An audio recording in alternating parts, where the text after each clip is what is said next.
एक बहुत ही खूबसूरत लड़की की ज़िंदगी कांटों से भरी हुई थी। उस लड़की को जो भी देखता था वो पागल हो जाया करता था, उसके साथ रातें बिताना चाहता था। वो इतनी ज़्यादा खूबसूरत थी, जिसकी भी निगाहें उस पर पड़ती वो अपने आप को रोक नहीं पाता था। यहाँ तक कि दोस्तों, उस लड़की पे उसका बाप भी फिदा हो गया और उससे शादी करने का प्रस्ताव रखा। दोस्तों, बहुत ही रोचक कहानी है, बहुत ही इंटरेस्टिंग कहानी है। तो आइए जानते हैं पूरी कहानी को। लेकिन उससे पहले आप लोगों से वही छोटी सी रिक्वेस्ट है कि वीडियो को लाइक नहीं किए हैं तो वीडियो को लाइक कर दीजिए, चैनल को सब्सक्राइब नहीं किए हैं तो सब्सक्राइब ज़रूर करिए, जिससे हमारा हौसला बढ़ता रहे। दोस्तों, एक राजा था जो बहुत ही न्याय करने वाला था। हर मैटर को, हर समस्या को बड़ा आसान से निपटा लिया करता था। लेकिन उसके अंदर एक बुराई थी कि वो सोचता था कि मेरे वहाँ लड़की ना पैदा हो। पूरे राज्य में किसी के हो, लेकिन उसके राज्य में, उसके महल में उसकी नहीं होनी चाहिए।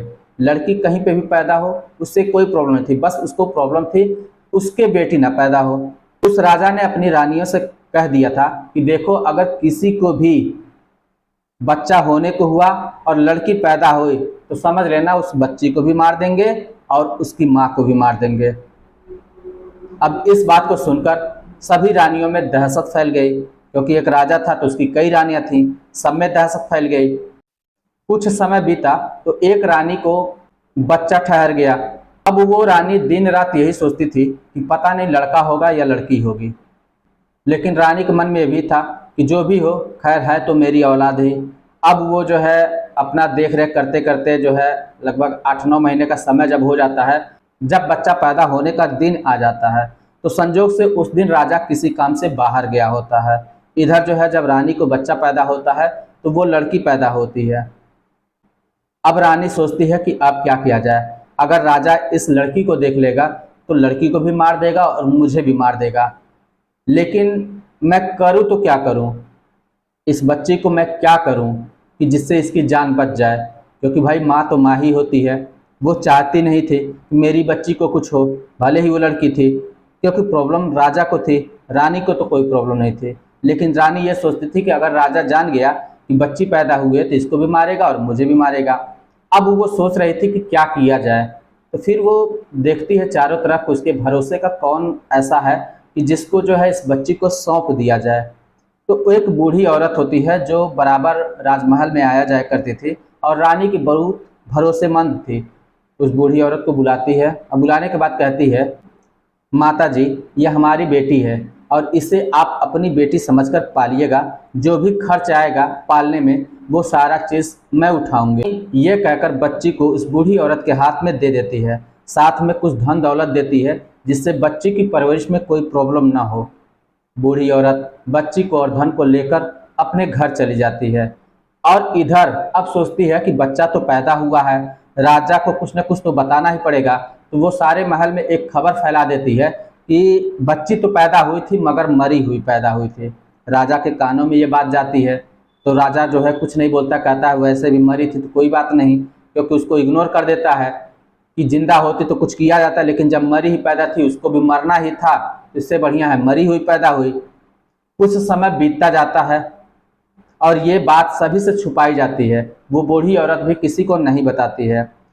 वो बूढ़ी औरत रानी की बच्ची को अपनी भतीजी बनाकर रखते थे। उसने सारे गांव में सबको जो है ये चीज़ बता दिया कि ये मेरी भतीजी है। कुछ समय बीतता है, जब वो लड़की धीरे धीरे बड़ी होनी शुरू होती है और जवान हो जाती है। एक दिन राजा का उसी रास्ते से गुजर होता है तो राजा देखता है कि एक कुटिया है और उस कुटिया में एक बूढ़ी औरत है, उसके साथ एक लड़की है जो कि बेहद ही हसीन थी, बेहद ही खूबसूरत थी। राजा का उस लड़की पे दिल आ जाता है और जो है राजमहल वापस आके अपने वजीर और सिपाहियों से बोलता है कि जाके उस बूढ़ी औरत से बोल दो कि उससे मैं शादी करना चाहता हूँ। वो बूढ़ी औरत क्या कहती है, उसके सामने जो है शादी का प्रस्ताव रखो। उस सिपाही जाते हैं, उस बूढ़ी औरत से बोलते हैं तो बूढ़ी औरत अब सोच में पड़ जाती है कि क्या कहे। ये तो राजा ऐसा है कि ये अपनी ही बेटी से शादी करना चाहता है, लेकिन राजा को तो पता नहीं था, बूढ़ी औरत जानती थी। अब वो कहे तो क्या कहे, वो कुछ कह भी नहीं सकती। तो वो क्या कहती है कि अरे मैं इतनी गरीब हूँ, अब कहाँ राजा कहाँ हम, मैं शादी अपनी बेटी का उनसे नहीं कर पाऊंगी। सिपाही आते हैं, राजा से इस बात को बोलते हैं। तो राजा कहता है एक काम करो, जाओ और फिर उनसे जो है मिन्नतें करना। राजा खुद जो है आपके पास प्रस्ताव भेजे हैं, आपको कोई खर्च करने की ज़रूरत नहीं है, आपका सारा भार राजा खुद उठाएंगे। जब सिपाही उस बूढ़ी औरत के पास जाते हैं, उससे कहते हैं, बूढ़ी औरत फिर भी जो है कहे तो क्या कहे, फिर भी वो मना कर देती है। फिर जो है वापस आते हैं सिपाही, फिर राजा से इस बात को बोलते हैं। तो राजा बोलता है इस बार जाओ, फिर से मिन्नतें करना, मानी तो मानी, नहीं तो मार पीट कर ही उस लड़की को लेकर आना, ज़रूर वापस मत आना। सिपाही फिर जाते हैं, फिर मिन्नतें करते हैं, लेकिन वो बूढ़ी औरत नहीं मानती है। फिर बूढ़ी औरत को मारते पीटते हैं। उसके बाद बूढ़ी औरत के साथ उस लड़की को भी राजमहल में लेकर आ जाते हैं। राजा बूढ़ी औरत से पूछता है, आखिर तुम अपनी भतीजी का विवाह मेरे साथ क्यों नहीं करना चाहती, क्या वजह है? ऐसा तो है नहीं कि मैं यहाँ पे छोटा मोटा कारोबारी हूँ, मैं खिलाफ जिला नहीं सकता, राजा हूँ, तुम्हें पता ही है, फिर क्या प्रॉब्लम है? बूढ़ी औरत बोलती है, हुजूर माफ़ी चाहती हूँ, लेकिन आप उस लड़की से विवाह कैसे कर सकते हैं जो आप ही की बेटी है? राजा चौंक जाता है, मेरी बेटी? बूढ़ी औरत कहती है, हाँ, ये आप ही की बेटी है। कहता है ये कैसे हो सकता है, मेरी बेटी तो जब पैदा हुई थी वो मरी पैदा हुई थी। तो बूढ़ी औरत सारी बात बताती है। राजा बूढ़ी औरत को तो माफ़ कर देता है, लेकिन उस लड़की को माफ़ नहीं करता। उस लड़की के लिए ये हुक्म होता है, वो अपने बेटे को बोलता है कि बेटे, इस लड़की को ले जाकर, जो तुम्हारी बहन है, इसे ले जाकर मार के इसका खून और इसकी आंखें निकालकर मेरे पास लाना। लड़का वो अपनी बहन को लेकर जंगल की तरफ चला जाता है, लेकिन भाई तो भाई होता है और बहन भी उसी तरह की होती है। अगर बहन पे मुसीबत आ जाए तो भाई खड़ा हो जाता है, भाई पे मुसीबत आ जाए तो बहन सबसे पहले खड़ी हो जाती है। कुछ यहाँ पे भी ऐसा ही सिलसिला था। भाई अपनी बहन को जंगल में लेकर जाता है और बहन से बोलता है, देख बहन, मैं तुझे मार तो नहीं सकता, लेकिन मेरे बाप का हुक्म है, मैं क्या करूं? एक काम कर, तू यहाँ से चली जा। लड़की बोलती है, भाई तू मेरे लिए अपनी ज़िंदगी जोखिम में क्यों डाल रहा है? अगर राजा को पता चला तो वो तुझे भी मार देगा।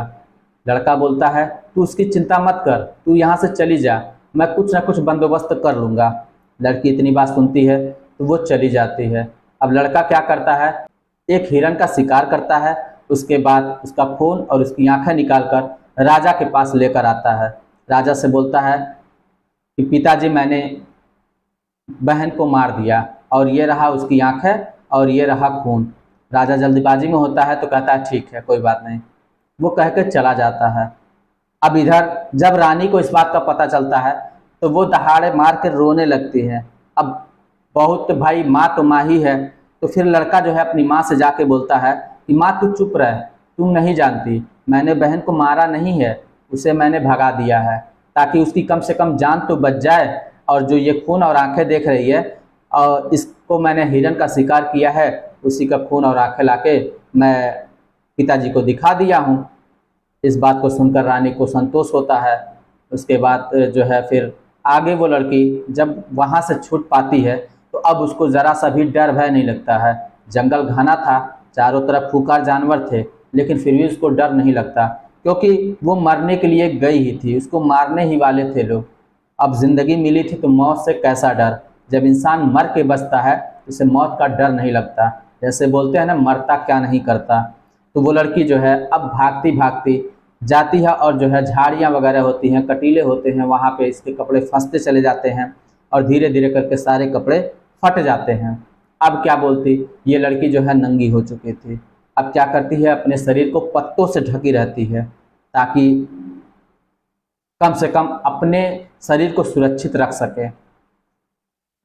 अब इधर उधर भटकती रहती है, भूख भी इसको लगी थी, तो खाए पिए क्या। देखती है कुछ दूर पे जो है घुड़सवार कुछ लोग आ रहे हैं। तो ये जब घुड़सवारों को देखती है तो ये एक पेड़ पर चढ़ जाती है, पेड़ पर चढ़कर ऊपर बैठी रहती है। तो घुड़सवारों में से एक राजकुमार होता है जो पेड़ के नीचे आता है और पेड़ के नीचे अपनी चादर बिछाकर लेट जाता है। वहाँ पे कुछ समय लेटा होता है, सोचता रहता है। उसके बाद फिर ऊपर से कुछ न कुछ गिरता है। जैसे जब लड़की कुछ खुड़बुड़ाहट करती है तो कुछ गिर जाता है, तो नीचे गिरता है तो वो इधर उधर देखता है, कुछ भी नहीं दिखता उसको। ऊपर देखता है तो फिर उसको वही लड़की नज़र आती है। तो वो थोड़ा सा भयभीत हो जाता है, लेकिन हिम्मत करके पूछता है कि तुम कौन हो, क्या कोई इंसान ही हो या फिर कुछ और। तो लड़की बोलती है मैं इंसान ही हूँ। तो ये राजकुमार बोलता है अगर लड़की हो तो फिर तुम ऊपर क्या कर रही हो, नीचे आओ, क्या परेशानी है तुमको, हमको बताओ, हो सकता है हम तुम्हारे कोई काम आ सकें। तो लड़की बोलती है कि पहले तुम जिस चादर पे लेटे हो उस चादर को ऊपर फेंको, मेरे कपड़े सारे फट चुके हैं, मैं चादर से लपेट लूँगी उसके बाद ही आऊँगी। ये राजकुमार चादर को ऊपर फेंकता है, वो ऊपर लपेट लेती है कपड़े को और नीचे आ जाती है। नीचे आने के बाद वो लड़की चूँकि खूबसूरत थी ही, राजकुमार का उस पर दिल आ जाता है। लड़की से कहता है अगर मैं तुमसे कुछ बात कहूँ तो क्या तुम मना नहीं न करोगी। तो लड़की बोलती है कहिए, क्या कहना चाहते हैं। राजकुमार बोलता है देखो तुम इतनी खूबसूरत हो, मेरा तुम पे दिल आ गया है और मैं तुमसे शादी करना चाहता हूँ।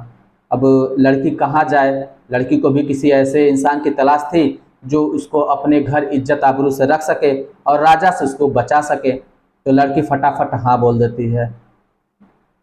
फिर राजकुमार लड़की को लेकर अपने राजमहल चला आता है। राजा का एक इस राजकुमार का एक वजीर होता है, उससे बोलता है कि इस लड़की को आप अपने घर लेकर जाइए, आप जो है इसके पिता होने का पूरा फर्ज अदा करिए। तो वजीर बोलता है जय हुजूर जैसा आप कहें। वो लड़की को अपने घर लेकर जाता है। उसके बाद कुछ दिनों के बाद वो राजकुमार जो था, जो कि वहाँ का राजा था, क्योंकि उसका बाप जो है मर चुका था, अब वही राजा था वहाँ का। कुछ दिनों के बाद उस लड़की से ये शादी कर लेता है। शादी करने के बाद वो लड़की महल में चली जाती है। महल में आने के बाद कुछ समय बीतता है, उसके बाद एक लड़का पैदा होता है। जब एक लड़का पैदा होता है तो उस समय खुशियों का माहौल था। तो वो राजा जो है इस लड़की से पूछता है ये बताओ तुमसे हमने आज तक कभी पूछा नहीं, आज तो तुम मुझे बताओ आखिर क्या बात है, कैसे तुम वहाँ पे पहुँची, आज तो तुम सारी बातें बता ही सकती हो। लड़की कहती है अभी नहीं, फिर कभी। फिर कुछ समय बीतता है दोस्तों। उसके बाद जो है फिर एक लड़का पैदा होता है। फिर जो है खुशियों का माहौल था। फिर राजा पूछता है, फिर भी वो टाल मटोल कर देते हैं कि अभी वो टाइम नहीं आया है, जब समय आएगा तो मैं आपको बता दूंगी। कुछ सालों के बाद फिर तीसरा लड़का पैदा होता है। उसके बाद फिर खुशियों का जब माहौल होता है, इस बार राजा ने बहुत दबाव दिया उस लड़की पे। तो लड़की ने सारा बात अपना बताया कि किस तरीके से उसके बाप उससे नफरत करते हैं, किस तरह से वो शादी करना चाहते थे, किस तरीके से उसके भाई ने मारने का प्रयास तो किया लेकिन उसके बाद जो है छोड़ भी दिया और कहा कि तुम चली जाए यहाँ से, और किस तरीके से ये इनसे मिली, ये सारी बात वो बता देती है। इतनी बात सुनने के बाद राजा कहता है कि मैं सोच रहा हूँ क्यों ना मैं तुमको तुम्हारे पिता के पास लेकर जाऊं। लड़की बोलती है ये क्या कह रहे हैं आप, क्या चाहते हैं, मैं वहां पे जाऊं ताकि मेरे पिताजी और मुझे मार डालें। तो राजा बोलता है चिंता मत करो, जब तुम पर जुल्म हो रहा था उस समय तुम अकेली थी, इस समय मैं तुम्हारे साथ हूँ, इसलिए तुम बिल्कुल भी फिक्र ना करो, अब तुम हमारी पत्नी हो। राजा कुछ सिपाहियों को बुलाता है, कुछ वजीरों को बुलाता है और उनके साथ जो है उस लड़की यानी रानी को भेज देता है। तो रानी सोचती है कि राजा आप नहीं आ रहे हैं। तो कहता है नहीं, मुझे कुछ ज़रूरी काम है और तुम निकलो, जब दूसरी या तीसरी मंजिल आएगी तो वहीं पे मैं तुमसे मिल लूँगा, वहाँ से फिर मैं साथ चलूँगा। तो रानी कहती है ठीक है मैं निकलती हूँ। तो सभी लोग जो है पूरे सिक्योरिटी का सुरक्षा का व्यवस्था होता है। उसके बाद जो है रानी चली जाती हैं और राजा अपने काम से निकल जाता है। अब दोस्तों रास्ते भर चलते चलते फिर जो है जब शाम हो जाती है तो एक जगह जो है इन लोगों का एक तंबू लगता है, तंबू तने होते हैं, उसी के पास में ही जस्ट वजीर का तंबू लगा होता है। जब वजीर का तंबू लगता है तो रानी बोलती है कि अरे मेरे पास में क्यों लगा रहे, थोड़ा दूरी पे लगाओ, जानते नहीं मैं राजा की बेटी और राजा की बीवी हूँ। वजीर कहता है मुझे राजा का हुक्म है, मुझे आपका ध्यान रखना ज़रूरी है। रानी बहुत मना करती है लेकिन उसके दिमाग में कुछ और ही चल रहा था, इस वजह से वो तंबू अपना रानी के तंबू के पास में ही लगाता है। जब 10-11 बजे की रात हो जाती है, सभी लोग चारों तरफ सो जाते हैं, तो फिर यह वजीर रानी के तंबू में घुसता है और वहाँ पे रानी के साथ ज़बरदस्ती करना शुरू कर देता है। जब रानी के साथ ज़बरदस्ती करता है तो रानी अपने बच बचाव के लिए हर तरकीब अपनाती है, लेकिन कुछ भी नहीं होता। तब फिर वो क्या करती है कि अपने बड़े लड़के को वज़ीर के सामने रख देती है और कहती है कि पहले इस लड़के की कसम है कि तुम मुझे मत छूना। लेकिन जब देखती है इसके बाद भी वो वज़ीर नहीं मान रहा है, फिर कहती है अच्छा ठीक है, अगर नहीं मानते तो थोड़ा सा मुझे जो है बाहर होकर आ जाने दो, कुछ ज़रूरी चीज़ है मैं निपटा लूँ, उसके बाद तुम जो चाहना वो कर देना। वज़ीर बोलता है कहीं तुम भाग गई तो मैं कैसे जानूंगा कि तुम नहीं भागोगी। बोलती है अगर मैं भागूंगी तो मेरा लड़का ही तुम्हारे सामने है, मैं कहाँ छोड़ के जाऊंगी। इस पर वज़ीर को यकीन हो जाता है और बोलता है ठीक है, लेकिन जल्दी आना। रानी बाहर जाती है, मौका मिलता है, रानी भागकर फिर झाड़ियों में छिप जाती है। जब कुछ समय बीत जाता है, रानी वापस नहीं आती, तो ये वज़ीर क्या करता है, उस लड़के को मार देता है।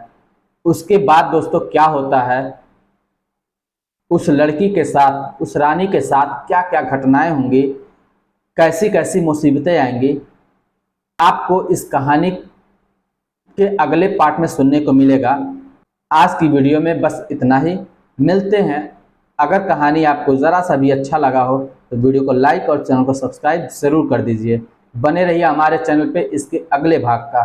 तब चलिए फिर मिलते हैं नेक्स्ट वीडियो में, तब तक के लिए जय हिंद।